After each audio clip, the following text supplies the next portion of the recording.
قل يا عبادي الذين أسرفوا على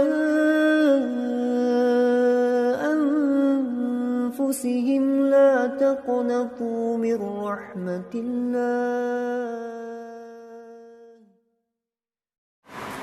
Penamaan-penamaan yang ada saat ini, banyak orang membuat komunitas-komunitas, kelompok-kelompok, memberikan nama untuk kelompok mereka.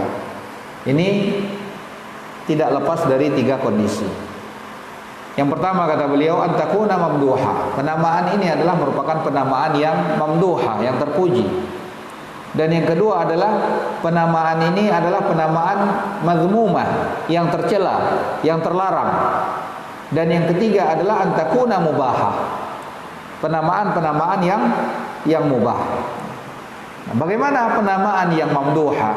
Beliau mengatakan, وهي أن تكون ممدوحة فهي إذا كانت التسميات مما تميز المسلمين بما نص في الكتاب والسنة. Penamaan tersebut adalah merupakan penamaan yang terpuji jika sekiranya penamaan itu adalah penamaan yang disebutkan di dalam Al-Quran ataupun disebutkan di dalam Sunnatul Rasulullah sallallahu alaihi wasallam. Seperti penamaan al-muslimin atau al-mu'minin atau al-muttaqin. Ini adalah bentuk penamaan-penamaan yang terpuji. Karena itulah yang disebutkan oleh Allah Subhanahu wa taala di dalam Al-Qur'an. Adapun yang kedua, bentuk penamaan yang mazmumah, yang tercela, yang terlarang.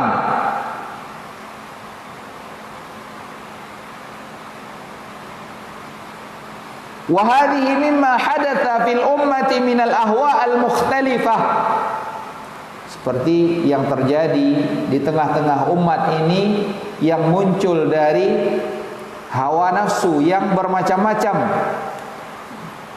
yang membuat penamaan tersendiri untuk dirinya, yang menyelisihi apa yang dilalui oleh para sahabat radhiyallahu anhum. Seperti Khawarij atau Murji'ah atau Mu'tazilah. Kenapa? Lihatlah. Li'annahum yad'una ila dzalik. Karena mereka mengajak kepada kelompok tersebut wa yarawna annahum 'ala shawab. Dan mereka beranggapan mereka berada di atas kebenaran. Bahkan bisa jadi mereka menamakan diri mereka sebagai ahlus sunnah. Ahlus sunnah dalam tanda kutip. Kemudian yang ketiga adalah penamaan yang mubahah. Wahia kullu ismin uhditha wa kana lit-ta'rif. Satu bentuk penamaan yang dibuat namun tujuannya hanya lit-ta'rif, untuk sebagai pengenal saja. Contoh misalkan saat ini kita ingin bergerak di bidang sosial misalkan. Ketika kita bergerak, tentu kita perlu juga bermuamalah, berurusan dengan pemerintah. Saat itu kita dihadapkan kepada suatu aturan. Harus dikenal ini dari mana.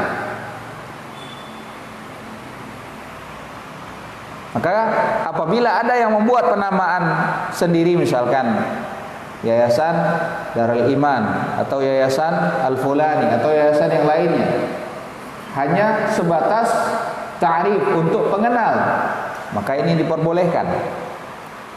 Tapi kalau sampai penamaan tersebut menjadikan orang-orang yang ada di dalamnya membangun loyalitas mereka di atas penamaan tersebut, ini menjadi terlarang.